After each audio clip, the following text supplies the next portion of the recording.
ശബരിമല പാതയിൽ പമ്പ ചാലക്കയം ഒറ്റക്കല്ലിൽ വാഹനാപകടം. അമിത വേഗതയിലെത്തിയ കാറ് വളവിൽ ബ്രേക്ക് ഇട്ടതോടെ 3 വാഹനങ്ങൾ ഒന്നിച്ച് പിന്നിൽ ഒന്നായി ഇടിച്ചു. അപകടത്തിൽ 10ഓളം പേർക്ക് പരിക്ക് പറ്റി. ശ്രീ കെ അഭിലാൽ നമുക്കൊപ്പം വിവരങ്ങളുമായി ചേരുന്നുണ്ട്.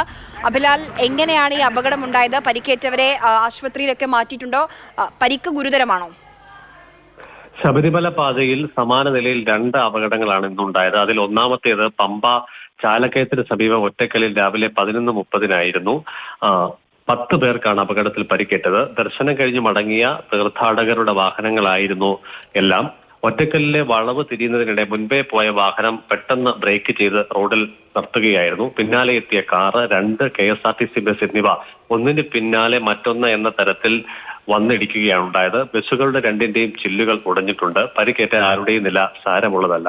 രണ്ടാമത്തെ അപകടം പത്തനംതിട്ട നഗര കേന്ദ്രത്തിൽ നിന്ന് ഏറെക്കുറെ 3.5 കിലോമീറ്റർ മാറി ശബരിമല പാതയിൽ മൈലപ്രയിൽ ഉച്ചയ്ക്ക് 1 മണിയോടുകൂടിയായിരുന്നു. ഒന്നിന് പിന്നാലെ മറ്റൊന്ന് എന്ന തരത്തിൽ 3 കാറുകളാണ് ഇടിച്ചത്.